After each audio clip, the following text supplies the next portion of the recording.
نے بہت فیصلے ہیں جن میں ایک بہت اہم جو فیصلہ ہے وہ ایسٹ ڈکلیریشن اسکیم کا ہے یا اثاثے ظاہر کرنے کی اسکیم۔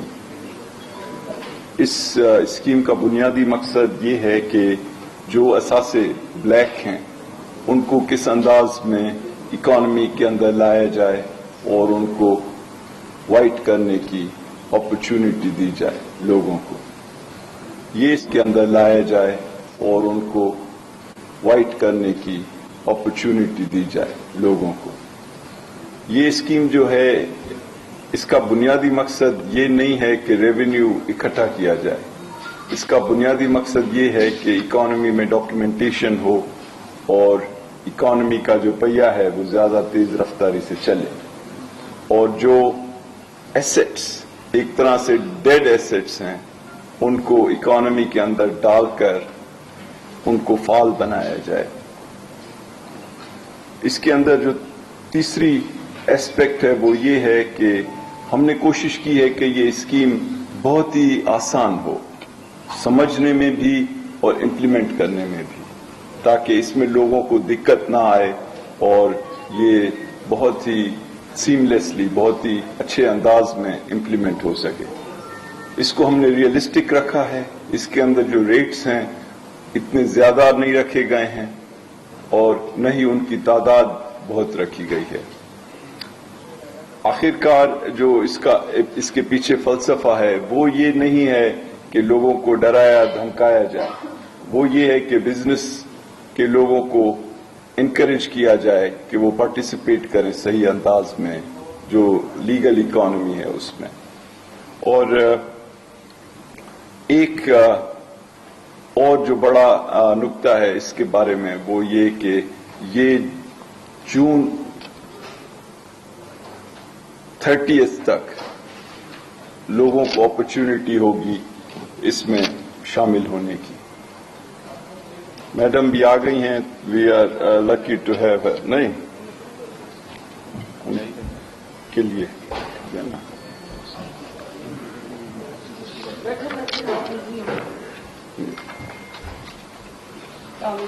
وعلیکم السلام۔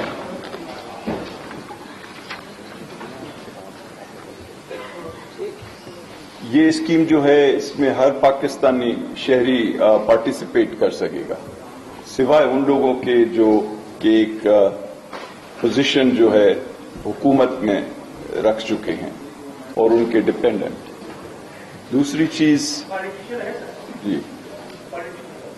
جی وہ لوگ جو پبلک آفس ہولڈر رہے ہیں،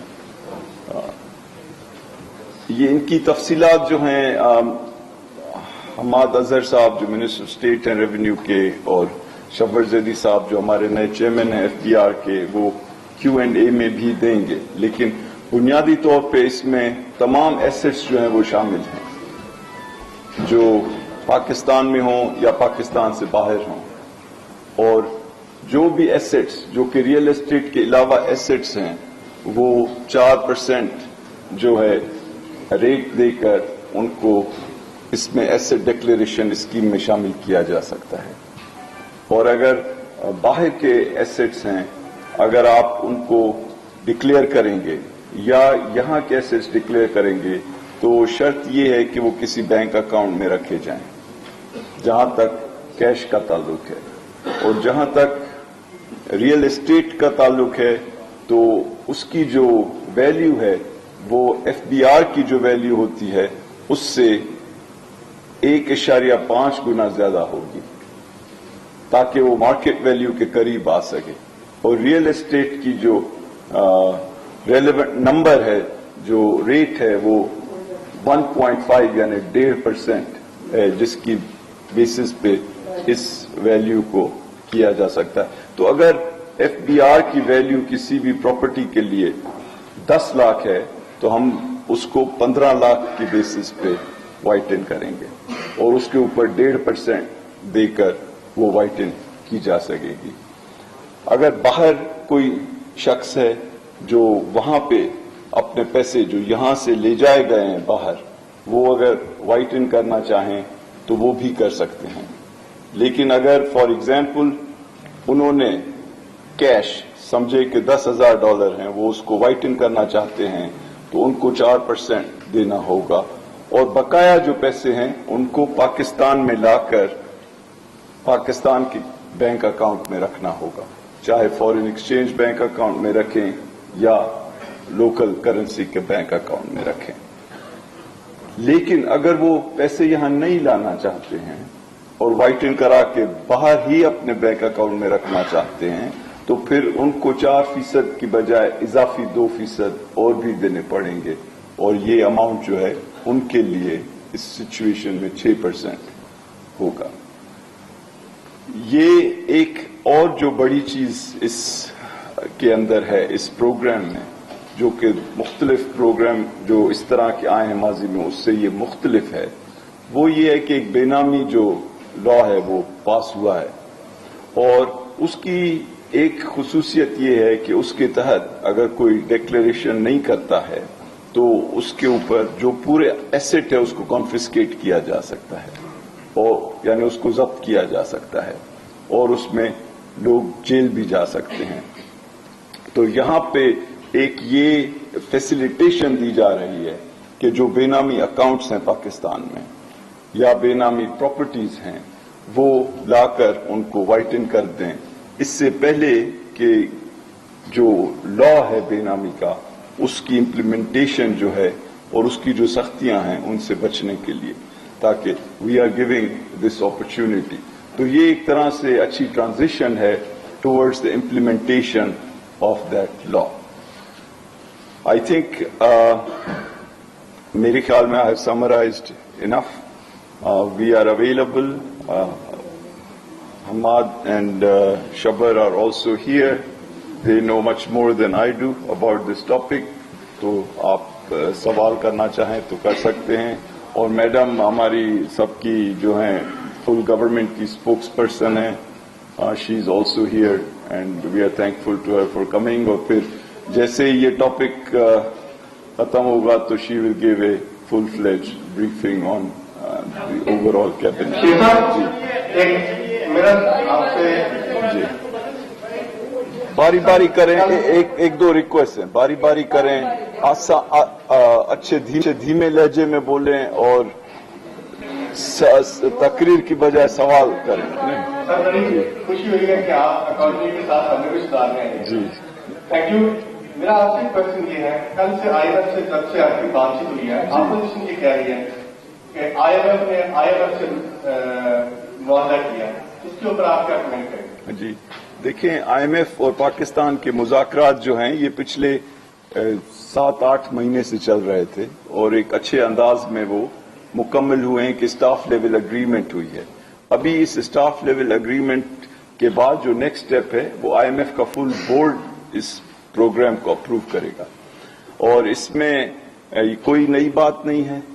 ये IMF के पास जो लोग कह रहे हैं इस वक्त कि आप क्यों जा रहे हैं, वो तकरीबन सब लोग भी जा चुके हैं, और IMF एक बैनुल अक़वामी अदारा है जिसका बुनियादी मकसद यही है कि जो इकोनॉमिक डिफिकल्टी में उनके मेंबर कंट्रीज हैं उनके साथ इस तरह की सपोर्ट प्रोवाइड करे। तो आई थिंक जो चीजें हम करने जा रहे हैं वो वही हैं जो पाकिस्तान की इस वक्त जरूरत है। यानी अगर हम अपनी हैसियत से ज्यादा अखराजात कर रहे हैं और उसमें कमी की जाए तो वो पाकिस्तान के फायदे में है। अगर हमारे स्टेट ओन्ड कॉरपोरेशंस मुसलसल खसारा उठा रहे हैं और उसको कम किया जाए तो वो पाकिस्तान के फायदे में है। अगर एक्सपोर्ट्स और इंपोर्ट्स की गैप को कम किया जाए तो वो पाकिस्तान के फायदे में है। अगर हम अपने कर्जों के निजाम को बेहतर करें तो वो पाकिस्तान के फायदे में है। ये तमाम चीजें जो हैं जो इस मुआहदे का हिस्सा हैं वो वही हैं जो अगर हम आगे ले जाकर अपने लोगों को एक बेहतरी की जानिब ले जाना चाहते हैं और इस मुल्क को एक पायदार बेसिस पे तरक्की देना चाहते हैं तो ये हमें करनी पड़ेगी। साथ ही साथ मैं ये भी बताऊं कि कुछ लोगों को खदशा है कि हमारे लिए क्या कीमतें शायद बढ़ें या दिक्कत हो, तो हमने 3-4 बड़े फैसले किए हैं इस दिक्कत को कम करने के लिए। पहली चीज ये कि बिजली की अगर कीमत बढ़ती है तो तमाम वो कंज्यूमर, तमाम वो सार्फिन तमाम बिजली के वो यूजर जो 300 यूनिट से कम बिजली इस्तेमाल करते हैं उनके ऊपर कोई असर नहीं पड़ने देंगे, और उसके लिए 216 अरब रुपए बजट में रखे गए हैं, और ये 75% जो कंज्यूमर हैं वो इससे अच्छे अंदाज में मुतासिर होंगे। सिमिलरली जो ये प्रोग्राम है कि अपने कमजोर तबकों को कैश देने का जो BISP या एहसास प्रोग्राम का हिस्सा है, उसके बजट को तकरीबन दुगना किया जा रहा है। वो 100 अरब की बजाय उसे 180 अरब किया जा रहा है, ताकि ज्यादा से ज्यादा लोगों को ये सपोर्ट दी जा सके। इसी तरह से जो गैस है, अगर उसकी कीमत बढ़ेगी तो उसमें भी 40% जो लो एंड यूजर्स हैं उनको इसके नेगेटिव असरात से बचाने के लिए भी फैसला किया गया है। चौथी चीज के जो हमारा PSDP यानी जो तरक्याती प्रोग्राम होता है वो इस साल शायद 550 या 600 अरब हो, और अगले आने वाले साल में उसकी बजटिंग जो है 700 से 800 अरब रखी जा रही है, ताकि हमारे जो कौमी अहमियत के प्रोजेक्ट्स हैं वो मुतासिर नहीं हों, और उस प्रोग्राम्स की वजह से जो एम्प्लॉयमेंट जनरेशन होती है वो पहले से ज्यादा तादाद में हो। तो इंशाअल्लाह ताला कोशिश ये है कि ये प्रोग्राम को आगे ले जाया जाए, और इसके साथ कोई दिक्कत आने वाली है हमारे कमजोर तबके पे तो उसको उनके असरात से उनको बचाया जाए। जी जी दो industry scheme can be succeeded without carrot stick. Carrot को नजर आ रही है स्टिक काम पे। एक तो मेरा सवाल ये है, दूसरा ये है कि आपको ये बिल्कुल ठीक है कि आप जो है वो एक्सपेक्ट नहीं करते रेवेन्यू जनरेशन, लेकिन पिछले साल जो इंडस्ट्री आई थी तकरीबन उससे 120 अरब रुपए वो FDR ने जमा किए। तो आपकी एक्सपेक्टेशन क्या है कि इस फाइनेंशियल ईयर में, क्योंकि आपको पता है एक मेजर शॉर्टफॉल का सामने FDR, तो आप कितना रेवेन्यू जी देखिए, ये आपकी बात दुरुस्त है कि हमारी रेवेन्यू की जो परफॉर्मेंस है वो तवक्कात से कुछ कम रही है, और उसके लिए कई फैसले किए जा रहे हैं कि आने वाले साल में उसको किस तरह एक तारीखी अंदाज में आगे लाया जाए। और ये फैसले जो हैं इंशाअल्लाह with the new chairman FBR और with a new resolve in the government आप देखेंगे कि वो बजट में आएंगे। उसके लिए आपको चंद हफ्तों का इंतजार करना पड़ेगा। जी अगेन, जैसे मैंने कहा कि बेनामी लॉ के अंदर एक बहुत बड़ी स्टिक है कि प्रॉपर्टी जो आप डिक्लेयर न करें उसको कॉन्फिस्केट किया जा सकता है। उसमें प्रिजन का भी जो है पॉसिबिलिटी है, और साथ ही साथ ये शब्बर जैदी साहब के ऊपर है, उसको फुल मैंडेट दिया गया है कि वो कैरेट्स यानी आप अच्छे अंदाज में चलें और इंसेंटिव्स दुरुस्त दें, वो दिए जा रहे हैं। लेकिन अगर कोई मुसलसल पैसे वाले लोग जो ना आकर कंट्रीब्यूट करें, ना आकर पार्टिसिपेट करें, और उसके बावजूद ब्लैक मनी रखें, तो उनके लिए नेचुरली रिएक्शन होनी चाहिए। और इसीलिए हम कह रहे हैं कि ये आखिरी मौका है to try and come and participate based on the incentives जो कि ऑफर किए जा रहे हैं। मैंने ये बोलना चाहता है, ये जो आपने 4% का कहा है जी। कि प्रॉपर्टी पे उसको जो टैक्स पे है, अगर उसको क्या इस चीज का फायदा मिलेगा कि वो भी ये 4% देगा। दूसरा ये जो आपकी FDR की जो कीमत आप कह रहे हैं वो कौन अभी आप दोबारा नहीं करेंगे या पुरानी चलेगी? एक DC रेट चल रहा था, 2-3 दिन रेट चल रहे थे। नंबर 3, ब्यूरोक्रेट आपने कहा सरकारी अधिकार नहीं होंगे, सरकारी अधिकार तो अपने नाम पे चीज रखेगा ही नहीं। पॉलिटिशियन जो है वो भी अपनी फैमिलीज के नाम, बहन भाइयों के नाम रखेगा, उनके लिए क्या है, ये जरा इसको एलाबोरेट करें। जी शब्बर साहब, देखिए मैं थोड़ा एक्सप्लेन कर दूं। पहला सवाल आपका ये कि इस वक्त पाकिस्तान में प्रॉपर्टी के लिए 3 रेट एप्लीकेबल है। एक DC रेट है, FDR रेट है, और एक प्राइस है या उसकी फेयर वैल्यू। किसी चार रेट 22 ऐसी जगह है जहां पे FDR रेट डिस्क्राइब किया हुआ है, बाकी पे DC रेट है। तो जो हमारा जो लॉ कानून जो काम हो उसमें हमने ये कहा है कि जो रेगुलेशन होगी वो उसकी प्राइस में होगी, उसकी एक्चुअल प्राइस है, और वो प्राइस FBR रेट के 1.5 टाइम से कम नहीं हो सकती। ये बुनियादी उसूल है, और उसका जो रेट है वो 1.5% ऑफ द डेट रेट।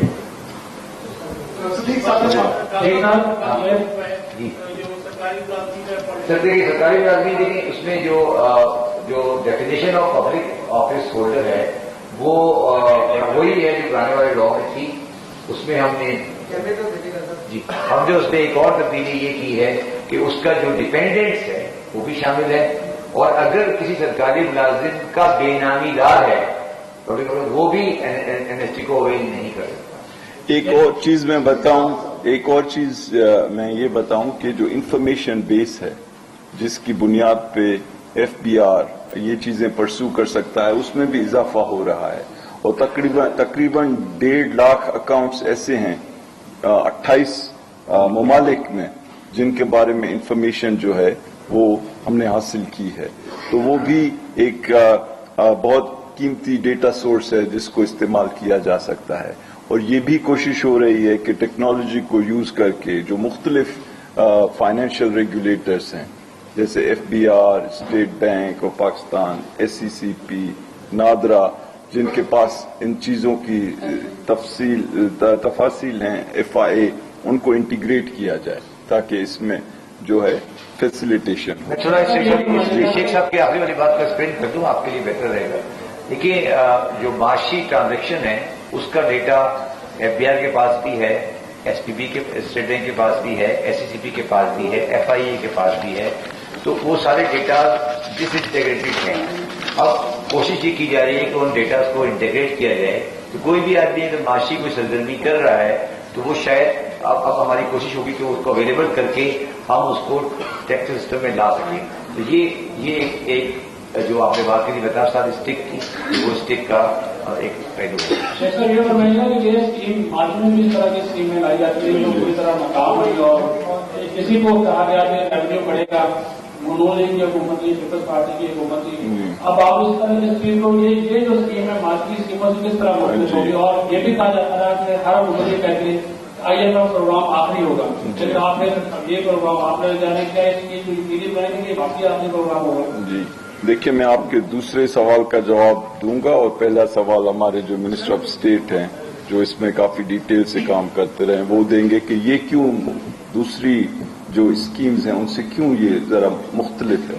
तो जहां तक IMF के आखिरी होने का सवाल है, तो हर बार जब IMF के पास हम लोग जाते हैं और जो बातें तय होती हैं उसमें ये होता है कि कुछ पाकिस्तान के एक बुनियादी नुक्स हैं जिनको दुरुस्त करना है, और वो ये है कि शुरू से लेकर पाकिस्तान अपनी एक्सपोर्ट्स बढ़ाने में कामयाब नहीं रहा। शुरू से लेकर यहां बाहर के लोग इन्वेस्ट करने से हिचकिचाते रहे। शुरू से लेकर हमारी जो बड़े इदारे हैं वो लॉस मेकिंग रहे और उन्होंने पाकिस्तान के लोगों पे बड़ा बोझ डाला।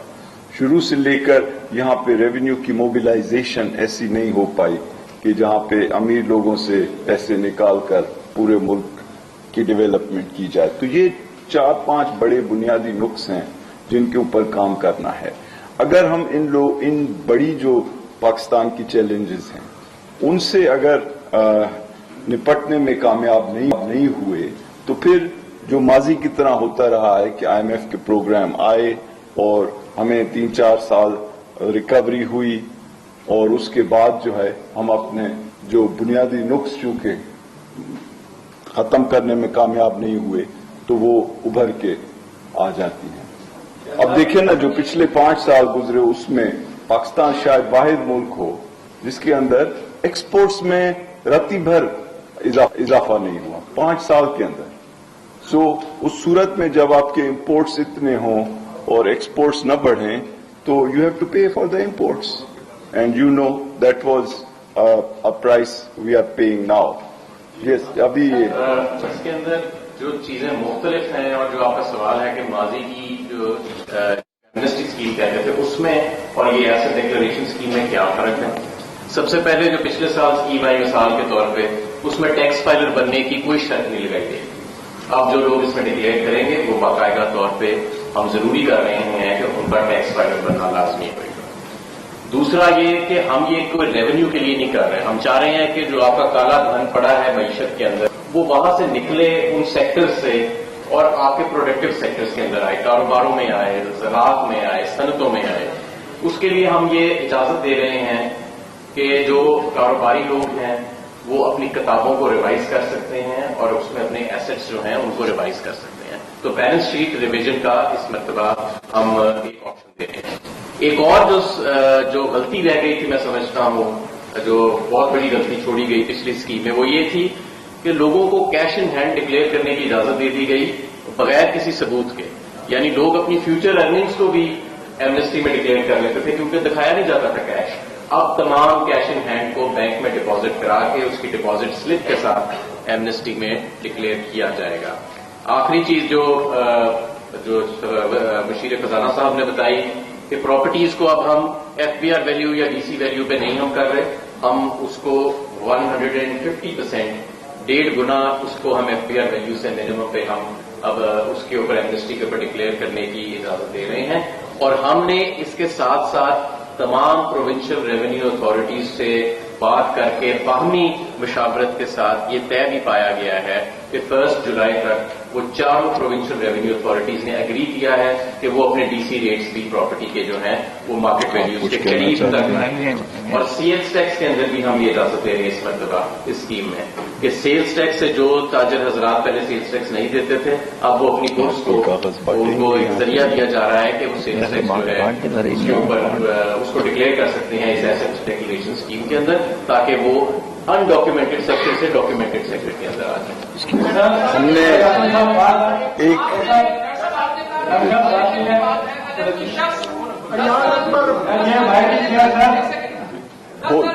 آفس ہولڈر تھا جی تو 10 سال آفس ہولڈر سے پہلے جو وہ اگر آفس ہولڈر نہیں تھا اور 10 سال کے بعد ہوا تو وہ پہلی والی جو اس کے ایسٹ ہے وہ اس کو ڈکلیئر کر سکتا ہے. نمبر 1 بات. نہیں. دوسری بات یہ ہے کہ جو ڈیڈ لائن آپ نے دی ہے کہ یہ حتمی ہوگی یا اس کو آگے آپ پھر بڑھائیں گے؟ دیکھیں جو پہلے سوال کا جواب ہے نہیں اور دوسرے سوال کا جواب بھی ہے نہیں. ابھی میڈم جو ہے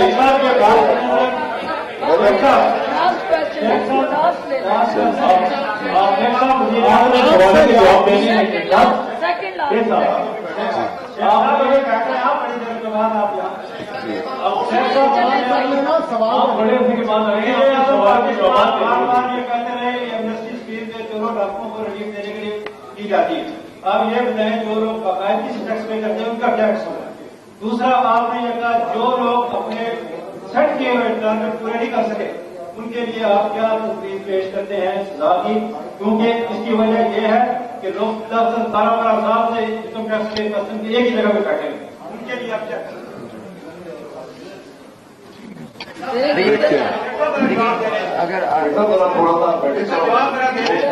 میں چاہ رہا ہوں کہ میڈم انفارمیشن منسٹر کو موقع دوں کہ وہ کابینہ میں جو باقی فیصلے ہوئے ہیں وہ بھی بتائیں.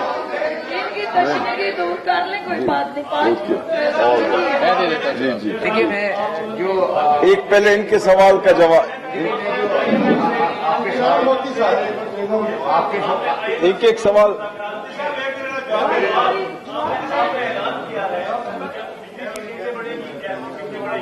آپ نے کہا ہے کہ 30 یونٹ تک جو بجلی ہے وہ بنی بنے گی. یہ بتائیں کہ وہ کب تک کانسٹنٹ رہے گی. دوسری بات یہ بتائیں کہ کیا اصل وہ کی یہی بات نمائندہ کر رہے تھے یا آپ کا لہذا سمجھ رہا ہے؟ جی آپ پہلے ان کا جواب دیں. دیکھیے میں آپ کا جواب دینا چاہتا ہوں. یہ جو آپ نے کہا کہ ایگزسٹنگ ٹیکس پیئر کو آپ نے کیا سہولت دی ہے, اگر آپ کو میں نے جب سے یہ جوائن کیا ہے میں نے پہلا یہ آرڈر ریز کیا تھا کہ کوئی کسی کا بینک اکاؤنٹ فریز نہیں ہوگا اور بینک اکاؤنٹ فریز ہونے سے پہلے اس کو بلایا جائے گا اور اسے دیا جائے گا. میں نے آج اور ایک آرڈر یہ جاری کیا ہے کہ کسی آدمی کا ایکٹیو ٹیکس پیئر سے ڈی لسٹ نہیں کیا جائے گا. میں نے یہ بھی کہا ہے کسی ٹیکس پیئر کی پریمیسز پہ ریڈ نہیں کی جائے گی.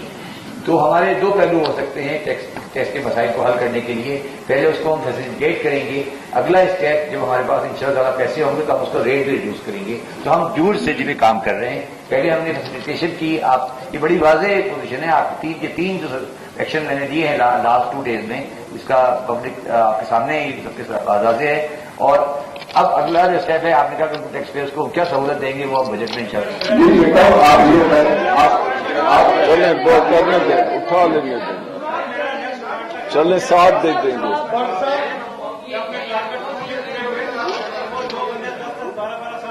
جی دیکھیں،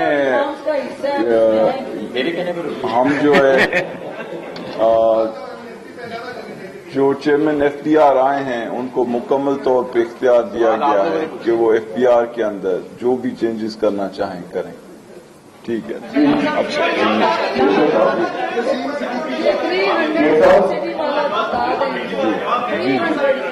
جی جی 300 سے اس کو 500 نہیں کرتے آپ. 300 تو یہ 15 دیکھیں، ایک سوال کا جواب دے دینے دیں پھر. ٹھیک ہے.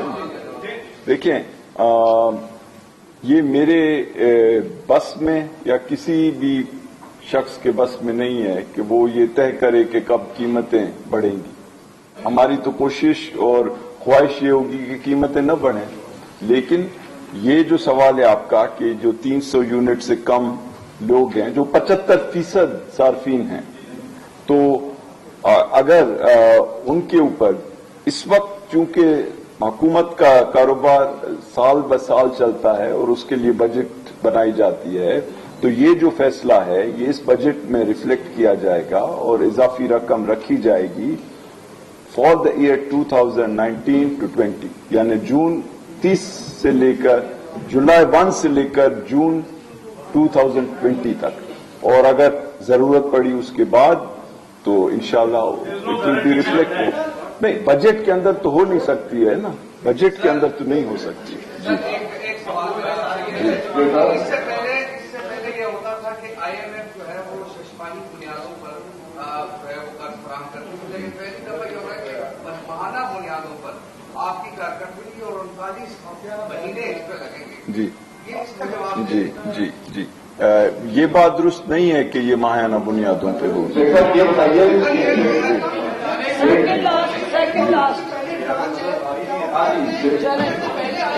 آپ یہ بتائیں کہ آپ کے ساتھ ایف بی آر کے چیئرمین بیٹھے ہیں جن کو آپ نے 2 سال کی مطلب وہ مدت کے لیے ان کو آپ نے کیا ہے. جی کیا وجہ ہے 2 سال کا آپ کی کارکردگی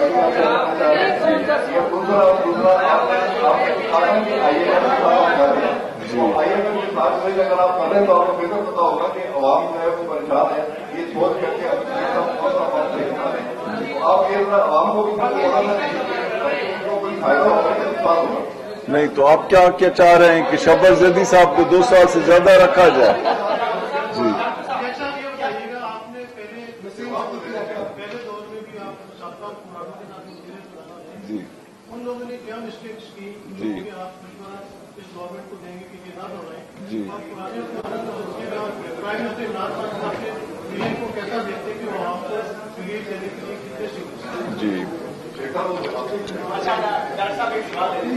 ابھی اتنے سوال جمع ہو رہے ہیں کہ اتنے سوالوں کے ایک ساتھ جمع. جی آپ کو ملتے رہیں گے، دستیاب رہیں گے وہ.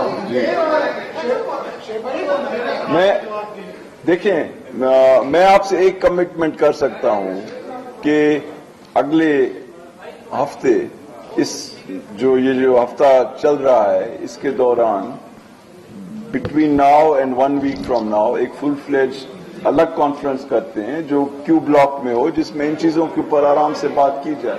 ورنہ ابھی رمضان بھی ہے اور میڈم بھی میں یہ آ